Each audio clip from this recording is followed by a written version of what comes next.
Welcome back to the morning show on this Monday. It's a great day to learn about agriculture in Central Illinois, and what better way to do that than with our Ag in the Classroom segment. With me now, we've got Sarah Kaper from the Champaign County Farm Bureau Foundation's Ag in the Classroom program.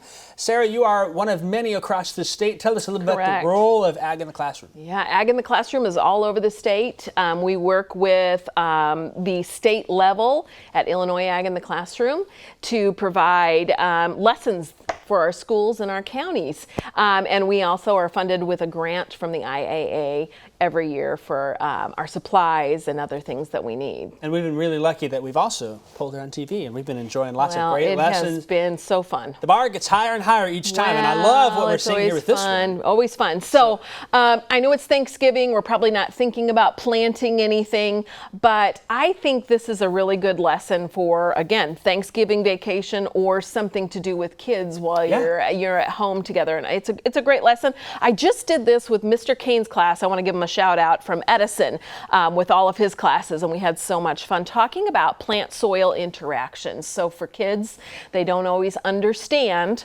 how plants are connected to soil and the health of the soil. And now you're seeing, as harvest is wrapping up or has wrapped up, you're seeing that soil for the first time in a long time. And so kids are, we're talking a lot about how that soil has to be taken care of and nurtured during these winter months as it recovers and gets ready to grow another crop in the spring.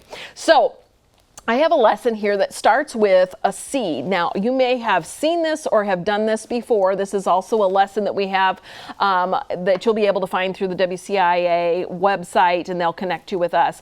But this is a lima bean that's been soaked. Do these with your kids. They will be addicted to doing this because kids love hands-on. So if you peel the outside layer off, that's called the seed coat.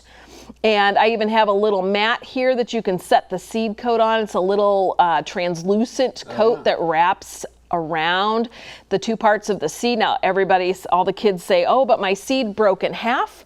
That's okay, it's supposed to. These are two parts that are called the cotyledon. And before a plant can grow and get its food from the nutrients in the soil, it has to be fed from the cotyledon. This is its food as a baby. Now, if you look, you're picking yours up off the table. Mine is still attached here. Do you know what that is? That is the actual plant itself. That's the plant itself. It's the embryo. So I always ask kids, once this embryo breaks free from the seed coat, and the cotyledon doesn't any longer need that, it sets down its roots and it starts to grow, how does it get its food now? And it gets its food obviously from the nutrients in the soil. Now, well, also, what else do the roots do? They bring water up, okay? Now, you gave us a really cool piece of information this summer, especially in August when it was so hot. Yeah, you get that. And humid. That corn sweat. Corn sweat. And tell us that fact. They did. My sister from Kentucky even said, do you know this guy? Yeah. I said, yes, I do. That sweat, in the peak summer heat, you're releasing 3,000 to 4,000 gallons of water per acre per day. Now that's at peak. It's not all the time. Yeah. And if you get the right weather pattern, and that moisture is trapped right here, and that's when we get those really sultry days here. Yeah. So where's that water coming from? It's coming from the ground. From the ground. How's it getting up into our air? Those plants they're opening. They're trying to cool off like we do. So those I think it's the stomata. The xylem are the tubes that pull that. But the leaves open up the holes to cool. They're trying to sweat and cool off themselves to release that water. That's the same. Absolutely. So in order to show kids that what they're drinking up from the soil actually is up in our air through transpiration, this is a great visual. Yeah. You've seen it before with carnations, you've seen it with celery. I love it with romaine lettuce leaves. You might have a few left over from your Thanksgiving preparations.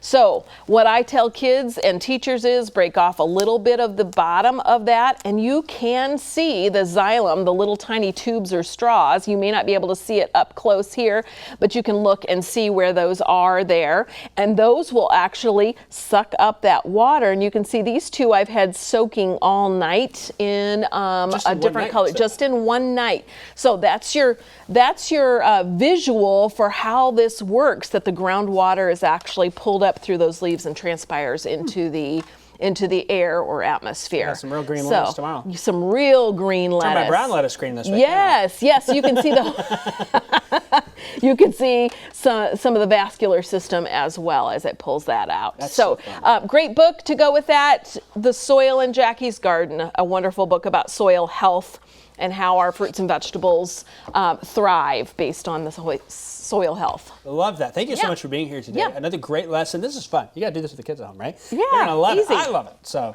Yeah. maybe I'm a kid. I don't know. All right. So if you want to get more lesson plans, links, and more, we're going to connect you with Ag in the Classroom with Sarah and Julie over there at the Champaign County Farm Bureau Foundation. Head over to our website, WCIA.com. Perfect. Okay.